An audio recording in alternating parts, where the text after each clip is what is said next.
സ്വാതന്ത്ര്യദിനത്തിൽ പ്രധാനമന്ത്രി നരേന്ദ്രമോദി രാജ്യത്തോട് സംസാരിച്ചപ്പോൾ അതിൽ മറ്റൊരു പ്രത്യേകത കൂടി ഉണ്ടായിരുന്നു. അത് ഇന്ത്യയുടെ യുവ തലമുറയോടുള്ള ഒരു നേരിട്ടുള്ള സന്ദേശമായിരുന്നു. പ്രത്യേകിച്ച് ഇന്നത്തെ ജെൻസിയോട് നിങ്ങളുടെ ഭാവി എങ്ങനെയായിരിക്കണം എന്ന ചോദ്യത്തിന് പ്രഖ്യാപനങ്ങളിലൂടെ തന്നെ ഒരു മറുപടി നൽകുകയായിരുന്നു പ്രധാനമന്ത്രി നരേന്ദ്രമോദി. AI മുതൽ മത്സര പരീക്ഷകൾ വരെ, കായികരംഗം മുതൽ ലഹരി വിരുദ്ധ പോരാട്ടം വരെ ഇന്ത്യയുടെ യുവ തലമുറയെ അടുത്ത തലമുറയിലേക്ക് തയ്യാറാക്കാനുള്ള 4 പ്രധാന പദ്ധതികളാണ് പ്രധാനമന്ത്രി മുന്നോട്ട് വെച്ചത്. ഇത് വെറും പദ്ധതികളുടെ പ്രഖ്യാപനം മാത്രമല്ല, 2047 വികസിത ഭാരതം എന്ന ലക്ഷ്യത്തിലേക്ക് പോകുമ്പോൾ ഇന്ത്യയുടെ ഏറ്റവും വലിയ ശക്തി യുവാക്കളാണെന്ന വിശ്വാസത്തിന്റെ പ്രഖ്യാപനം കൂടിയാണ്. പ്രധാനമന്ത്രി തന്നെ പറഞ്ഞത് വളരെ വ്യക്തമാണ്. വികസിത ഭാരതത്തിന്റെ ഏറ്റവും വലിയ ഗുണഭോക്താക്കളും അതിന്റെ മുന്നേറ്റത്തിന്റെ ഏറ്റവും വലിയ ശക്തിയും ഇന്ത്യയിലെ യുവാക്കളായിരിക്കും. അപ്പോൾ ഏതൊക്കെയാണ് ആ പ്രഖ്യാപനങ്ങൾ? ഒന്നാമത്തത്, 1 കോടി യുവാക്കൾക്ക് AI പരിശീലനം. ഇന്ന് ലോകം മാറിക്കൊണ്ടിരിക്കുകയാണ്. ഇന്നലെ വരെ കമ്പ്യൂട്ടർ ഒരു വലിയ ടെക്നോളജി ആയിരുന്നു. ഇന്ന് AI, റോബോട്ടിക്, ഡാറ്റ സയൻസ് തുടങ്ങിയ മേഖലകളാണ് ലോകത്തിന്റെ ഭാവിയെ നിർണ്ണയിക്കുന്നത്. നാളെ ജോലി ചെയ്യാൻ പോകുന്ന ഒരു യുവാവിന് AI കുറിച്ച് അടിസ്ഥാന അറിവെങ്കിലും ഉണ്ടാകേണ്ട സാഹചര്യമാണുള്ളത്. ഈ മാറ്റം തിരിച്ചറിഞ്ഞാണ് പ്രധാനമന്ത്രി നരേന്ദ്രമോദി ഒരു വലിയ പ്രഖ്യാപനം നടത്തിയത്. അടുത്ത 1 വർഷത്തിനുള്ളിൽ 1 കോടി യുവാക്കൾക്ക് AI സ്കിൽസ് നൽകും. ഒന്ന് ചിന്തിച്ചു നോക്കൂ, 1 കോടി 10 മില്യൺ യുവാക്കൾ. ഇത് ചെറിയൊരു പ്രഖ്യാപനമല്ല. ഇന്ത്യയുടെ യുവശക്തിയെ ലോകത്തിലെ AI വിപ്ലവത്തിന്റെ ഭാഗമാക്കാനുള്ള വലിയ ശ്രമമാണ്. ഇന്ന് ഇന്ത്യയിൽ ഒരു സാധാരണ ഗ്രാമത്തിലെ കുട്ടിക്ക് മൊബൈൽ ഫോൺ ഉണ്ട്, ഇന്റർനെറ്റ് ഉണ്ട്, ഡിജിറ്റൽ ഇന്ത്യയുടെ അടിസ്ഥാന സൗകര്യങ്ങളുണ്ട്. ഇപ്പോൾ അതിലേക്ക് AI സ്കില്ല് കൂടി ചേർത്താൽ ഒരു ഗ്രാമത്തിലെ കുട്ടിക്കും ലോകത്തിന്റെ ടെക്നോളജി വിപണിയിലേക്ക് മത്സരിക്കാൻ കഴിയുന്ന സാഹചര്യം ഉണ്ടാകാം. അതാണ് മോദിയുടെ വിഷൻ. ഇന്ത്യ ടെക്നോളജി നിർമ്മിക്കുന്ന രാജ്യമായി മാറ്റുക എന്നതാണ് ഇതിന്റെ ലക്ഷ്യം. AI കാലത്ത് ലോകം മാറുമ്പോൾ ഇന്ത്യയിലെ യുവാക്കൾ ആ മാറ്റത്തെ നോക്കി നിൽക്കരുത്, ആ മാറ്റത്തിന് നേതൃത്വം നൽകണം. അതുകൊണ്ടാണ് 1 കോടി യുവാക്കൾക്ക് AI പരിശീലനം നൽകാനുള്ള പ്രഖ്യാപനം ഇത്ര പ്രധാനപ്പെട്ടത്. രണ്ടാമത്തത്, കോച്ചിങ്ങിന്റെ സാമ്പത്തിക ഭാരം കുറയ്ക്കാനുള്ള നീക്കം. ഇന്ത്യയിലെ വിദ്യാർത്ഥികളുടെ ഏറ്റവും വലിയ സമ്മർദ്ദങ്ങളിൽ ഒന്നാണ് മത്സര പരീക്ഷകൾ. JEE ആണെങ്കിലും, നീറ്റ് ആണെങ്കിലും, മറ്റേതെങ്കിലും ആണെങ്കിലും, കോമ്പറ്റീറ്റീവ് എക്സാമിനേഷൻ ആണെങ്കിലും മത്സരം കടുത്തതാണ്. സീറ്റുകൾ കുറവാണ്. ആയിരക്കണക്കിന് കുട്ടികൾ ഒരേ അവസരത്തിനായി മത്സരിക്കുന്നു. പക്ഷെ ഇവിടെ മറ്റൊരു വലിയ പ്രശ്നമുണ്ട്, കോച്ചിങ്ങിന്റെ ചിലവ്. നല്ല കോച്ചിങ് കിട്ടണമെങ്കിൽ വലിയ തുക ചിലവാക്കേണ്ടി വരുന്ന സാഹചര്യം. ഒരു കുടുംബത്തിലെ കുട്ടിക്ക് കോച്ചിങ് നൽകാൻ മാതാപിതാക്കൾ അവരുടെ സമ്പാദ്യം വരെ ചിലവാക്കേണ്ടി വരുന്നു.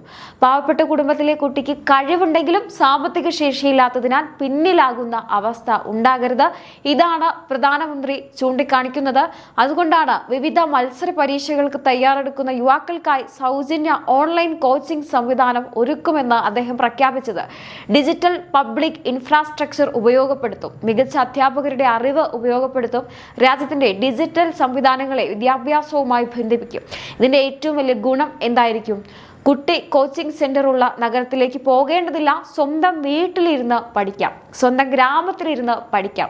ഇനി കേരളത്തിലെ ഒരു സാധാരണ കുടുംബത്തിലെ കുട്ടിക്കും രാജ്യത്തിന്റെ മറ്റൊരു ഭാഗത്തുള്ള മികച്ച അധ്യാപകരുടെ ക്ലാസ് ലഭിക്കുന്ന സാഹചര്യം ഉണ്ടാകും. ഇത് ശരിയായി നടപ്പിലാക്കിയാൽ സാമ്പത്തികമായി പിന്നാക്കം നിൽക്കുന്ന ആളുകൾക്ക് വലിയൊരു അവസരമാകുമെന്നതിൽ സംശയമില്ല.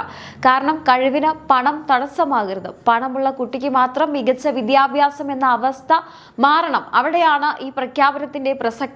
ഇനി മൂന്നാമത്തേത്, 2036 ഒളിമ്പിക്സിനായി ഇന്നത്തെ കുട്ടികളെ കണ്ടെത്തുക. ഇന്ത്യയുടെ കായിക രംഗത്തെക്കുറിച്ച് നമ്മൾ അഭിമാനിക്കുന്ന ഒരുപാട് കാര്യങ്ങളുണ്ട്. നമ്മുടെ താരങ്ങൾ ഒളിമ്പിക്സിൽ മെഡലുകൾ നേടുന്നു, ലോകവേദിയിൽ ഇന്ത്യൻ പതാക ഉയരുന്നു. പക്ഷേ പ്രധാനമന്ത്രി നരേന്ദ്രമോദി ചോദിക്കുന്ന ചോദ്യം മറ്റൊന്നാണ്. ഇത്രയും വലിയ ജനസംഖ്യയുള്ള ഇന്ത്യ എന്തുകൊണ്ട് എല്ലാ കായിക ഇനങ്ങളിലും മത്സരിക്കുന്നില്ല? ഒളിമ്പിക്സിൽ ഏകദേശം 40 കായിക ഇനങ്ങളും 325 മുതൽ 350 വരെ ഇവന്റുകളും ഉണ്ടാകും. അതിൽ ഏകദേശം 2/3 ഭാഗം ഇനങ്ങളിലും ഇന്ത്യ പങ്കെടുക്കുകയോ യോഗ്യത നേടുകയോ ചെയ്യുന്നില്ലെന്ന് അദ്ദേഹം ചൂണ്ടിക്കാണിച്ചു. അപ്പോൾ പരിഹാരം എന്താണ്? ഇന്ന് മെഡൽ നേടാൻ കഴിയുന്ന താരങ്ങളെ മാത്രം നോക്കിയാൽ പോരാ, നാളത്തെ താരങ്ങളെ ഇന്ന് തന്നെ കണ്ടെത്തണം. അതിനാണ് രാജ്യവ്യാപകമായ ടാലന്റ് ഹണ്ട്. ഗ്രാമങ്ങളിലും നഗരങ്ങളിലും സ്കൂളുകളിൽ 5 മുതൽ 15 വയസ്സ് വരെയുള്ള കുട്ടികളിലെ കായിക പ്രതിഭയെ കണ്ടെത്തുക, അവരുടെ കഴിവ് പരിശോധിക്കുക, അവരെ കണ്ടെത്തുക, അവർക്ക് പ്രത്യേക പരിശീലനം നൽകുക, അവരെ രാജ്യത്തിന്റെ ഭാവി താരങ്ങളാക്കി വളർത്തുക. ഇന്ത്യക്ക് നേടണം എന്ന ചിന്തയിൽ നിന്ന് ഇന്ത്യ എല്ലാ ഇനങ്ങളിലും മത്സരിക്കണം എന്ന ചിന്തയിലേക്കുള്ള മാറ്റമാണിത്. ഇനി നാലാമത്തേത് നശാ മുക്ത് ഭാരത്. യുവാക്കളെ കുറിച്ച് സംസാരിക്കുമ്പോൾ അവരുടെ വിദ്യാഭ്യാസവും തൊഴിലും മാത്രം നോക്കിയാൽ പോരാ, അവരുടെ ആരോഗ്യവും ഭാവിയും സംരക്ഷിക്കണം. ഇന്ന് ലഹരി ഉപയോഗം ഒരു സാമൂഹ്യ പ്രശ്നമായി മാറുകയാണ്. ഒരു യുവാവിന്റെ ജീവിതം തകർക്കാൻ ചിലപ്പോൾ ഒരു തെറ്റായ തീരുമാനം മാത്രം മതി.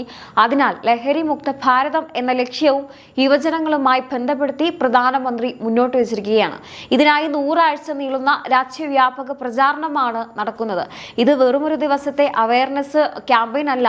100 ആഴ്ച, ഓരോ ആഴ്ചയും യുവാക്കളെ പങ്കെടുപ്പിച്ചുകൊണ്ട് പ്രവർത്തനങ്ങൾ, ഇത് സ്പോർട്സ്, മെഡിറ്റേഷൻ, കൾച്ചറൽ പ്രോഗ്രാംസ്, അങ്ങനെ യുവാക്കളുടെ ഊർജ്ജം തെറ്റായ വഴികളിലേക്ക് പോകാതെ നല്ല കാര്യങ്ങളിലേക്ക് തിരിച്ചുവിടുക. 2026 ഓഗസ്റ്റ് 2 ആരംഭിച്ച ഈ ഒരു പദ്ധതി 100 ആഴ്ചത്തെ ജനപങ്കാളിത്ത പ്രസ്ഥാനമായാണ് ആസൂത്രണം ചെയ്തിരിക്കുന്നത്. അതുകൊണ്ട് തന്നെ ഇതൊരു സർക്കാർ പദ്ധതി മാത്രമല്ല, യുവാക്കൾ തന്നെ നേതൃത്വം നൽകേണ്ട ഒരു സാമൂഹ്യ പ്രസ്ഥാനമാക്കാനാണ് ശ്രമം. അപ്പോൾ ഈ 4 പ്രഖ്യാപനങ്ങളുടെ പിന്നിലെ വലിയ ചിത്രം എന്താണ്? AI സ്കില്ല്, എഡ്യൂക്കേഷൻ, സ്പോർട്സ്, അങ്ങനെ തുടങ്ങി വ്യത്യസ്ത മേഖലകൾ. പക്ഷേ ലക്ഷ്യം ഒന്നാണ്: ഇന്ത്യയുടെ യുവതലമുറയെ ശക്തിപ്പെടുത്തുക. AI പഠിച്ച യുവാവ്, സാമ്പത്തിക ബുദ്ധിമുട്ട് കാരണം പഠനം ഉപേക്ഷിക്കാത്ത വിദ്യാർത്ഥി, ഇന്ന് കണ്ടെത്തി നാളത്തെ ചാമ്പ്യനാകുന്ന കുട്ടി, ലഹരിയിൽ നിന്നാക്കുന്ന ആരോഗ്യകരമായ ജീവിതം നയിക്കുന്ന യുവാവ്, ഇവരാണ് നാളത്തെ ഇന്ത്യ. ഇതാണ് മോദിയുടെ യുവ ഇന്ത്യയെക്കുറിച്ചുള്ള വിഷൻ. ഇതിനൊപ്പം യുവാക്കളുടെ ഇന്നോവേഷൻ, സ്റ്റാർട്ടപ്പ്, റിസർച്ച് മേഖലകളെ ശക്തിപ്പെടുത്താൻ 1 ലക്ഷം കോടി രൂപയുടെ ഇന്നോവേഷൻ ഫണ്ട് പ്രഖ്യാപിച്ചതും ശ്രദ്ധേയമാണ്. യുവാക്കളുടെ ആശയങ്ങൾക്ക് സാമ്പത്തിക വിഭവങ്ങളുടെ കുറവ് തടസ്സമാകരുതെന്ന സന്ദേശമാണ് പ്രധാനമന്ത്രി നൽകിയത്. അതുകൊണ്ടാണ് 2026 സ്വാതന്ത്ര്യദിന പ്രസംഗത്തെ ഒരു സാധാരണ ഇൻഡിപെൻഡൻസ് ഡേ സ്പീച്ചായി മാത്രം കാണാൻ കഴിയാത്തത്. 2047 ഇന്ത്യയെ നിർമ്മിക്കാൻ 2026 യുവാക്കളെ തയ്യാറാക്കുന്ന ഒരു റൂട്ട് മാപ്പ് കൂടിയായിരുന്നു അത്. ഇന്ത്യക്ക് ഏറ്റവും വലിയ റിസോഴ്സ് എന്താണ്? ഓയിൽ അല്ല, ഗോൾഡ് അല്ല. അത് ഇന്ത്യയുടെ ഏറ്റവും വലിയ റിസോഴ്സ് നമ്മുടെ യുവശക്തിയാണ്. 140 കോടിയിലധികം ജനങ്ങളുള്ള രാജ്യത്ത് കോടിക്കണക്കിന് യുവാക്കൾ, അവരുടെ കയ്യിൽ ടെക്നോളജി ഉണ്ട്, അവരുടെ മനസ്സിൽ ഡ്രീംസ് ഉണ്ട്, അവരുടെ മുന്നിൽ ലോകം മുഴുവൻ അവസരങ്ങളായി തുറന്നു കിടക്കുകയാണ്.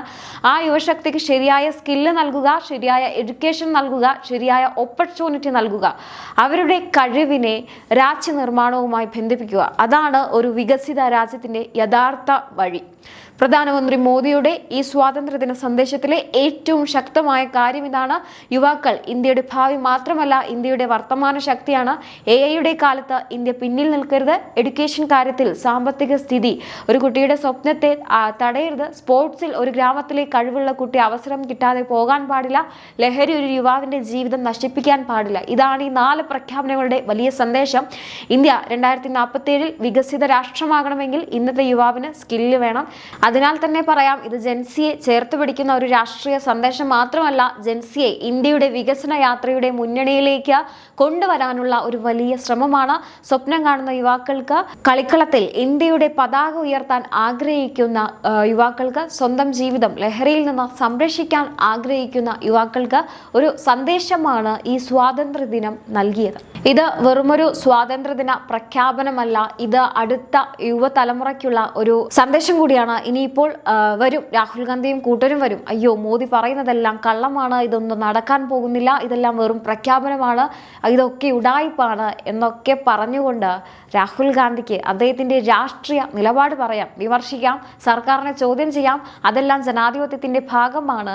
പക്ഷേ ഒരു കാര്യം പറയാതെ വയ്യ, രാഹുൽ ഗാന്ധിയും കൂട്ടരും വിമർശിച്ചു കൊണ്ടിരിക്കുമ്പോൾ രാജ്യം അതിന്റെ യാത്ര നിർത്തിവെക്കാൻ പോകുന്നില്ല. മോദി മുന്നോട്ട് വയ്ക്കുന്ന ഓരോ പദ്ധതിയെയും വിമർശിക്കാൻ നിങ്ങൾക്ക് അവകാശമുണ്ട്. പക്ഷേ ഇന്ത്യയിലെ യുവാക്കൾക്ക് AI പഠിക്കേണ്ടതുണ്ട്, മത്സര പരീക്ഷകൾക്ക് തയ്യാറെടുക്കേണ്ടതുണ്ട്, കായിക രംഗത്ത് ലോക നിലവാരത്തിലേക്ക് ഉയരേണ്ടതുണ്ട്, ലഹരിയിൽ നിന്ന് അകന്ന ആരോഗ്യകരമായ ജീവിതം നയിക്കേണ്ടതുണ്ട്, സ്റ്റാർട്ടപ്പ് തുടങ്ങണം, ലോകവുമായി മത്സരിക്കണം. അതിനുള്ള അവസരങ്ങൾ ഒരുക്കുക എന്നതാണ് സർക്കാരിന്റെ ഉത്തരവാദിത്വം.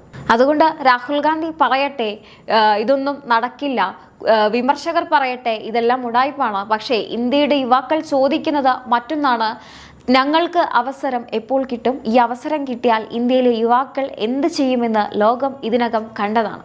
എന്നാലും ഈ ഒരു വിഷയത്തെക്കുറിച്ചുള്ള നിങ്ങളുടെ അഭിപ്രായങ്ങൾ തീർച്ചയായിട്ടും താഴെ കമൻറ്റ് ബോക്സിൽ രേഖപ്പെടുത്തുക. മറ്റൊരു വിഷയവുമായി വീണ്ടും കാണാം. നന്ദി.